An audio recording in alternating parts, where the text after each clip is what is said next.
जय श्री राधे कृष्ण।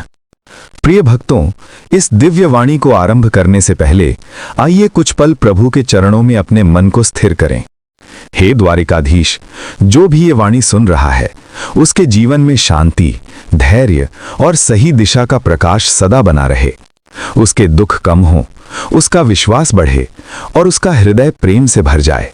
मित्रों, यदि आपके भीतर भी श्री कृष्ण के प्रति थोड़ी सी भी श्रद्धा है तो नीचे कमेंट में जय श्री राधे कृष्ण अवश्य लिखें। आपका एक शब्द इस वातावरण को भी पवित्र बना देता है। और यदि ये वाणी आपको भीतर तक स्पर्श करे तो इसे उन 3 लोगों के साथ जरूर साझा करें जिनकी आप सच्चे मन से चिंता करते हैं, क्योंकि हो सकता है आपकी एक शेयर किसी की टूटी हुई आत्मा को सहारा दे दे। और हाँ, यदि आप हमारे इस आध्यात्मिक परिवार में नए हैं तो चैनल को सब्सक्राइब करें और घंटी का बटन दबा दें ताकि हर नई दिव्यवाणी आप तक सबसे पहले पहुंचे। अब आइए इस जीवन के सबसे गहरे सत्य की ओर बढ़ते हैं। श्री कृष्ण कहते हैं, हे अर्जुन, कर्म कभी व्यर्थ नहीं जाता। मनुष्य अक्सर अधीर हो जाता है। वो चाहता है कि जो आज किया उसका फल अभी मिल जाए, लेकिन जीवन का नियम ऐसा नहीं है।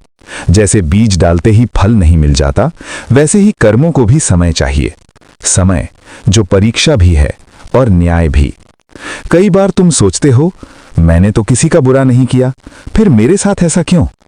तब कृष्ण मुस्कुराकर कहते हैं, हे प्रिय, हर कर्म का फल तुरंत नहीं आता, लेकिन हर कर्म का हिसाब जरूर होता है। जब तुम कोई कार्य करते हो तो वो केवल बाहरी क्रिया नहीं होती, वो ब्रह्मांड में एक ऊर्जा छोड़ती है और वही ऊर्जा उचित समय पर तुम्हारे जीवन में लौट कर आती है। अच्छे कर्म आशीर्वाद बनकर आते हैं और बुरे कर्म सबक बनकर। फर्क सिर्फ समय का होता है। कृष्ण कहते हैं, जो व्यक्ति केवल फल के लिए कर्म करता है वो कर्म उसे बांध देता है, लेकिन जो कर्तव्य समझकर कर्म करता है वही मुक्त होता है। यही कर्म योग है। आज अगर तुम्हारे साथ कोई अन्याय कर रहा है तो हो सकता है वो तुम्हारे किसी पुराने कर्म की प्रतिक्रिया हो।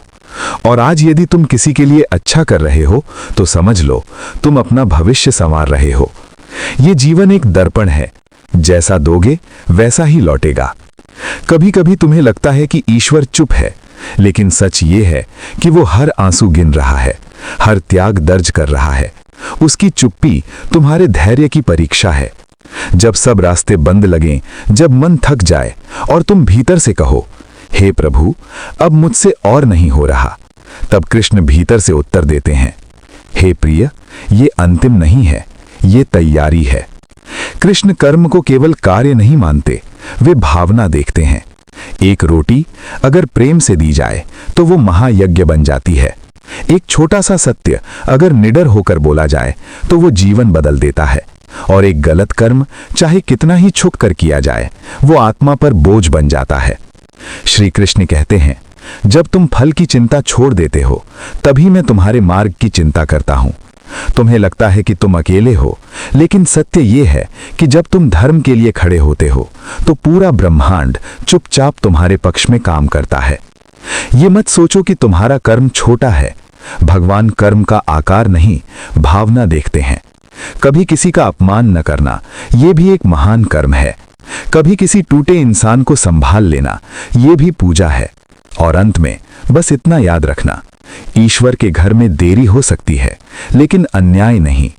तुम सच्चे रहो, कर्म करते रहो, फल का बोझ कृष्ण पर छोड़ दो।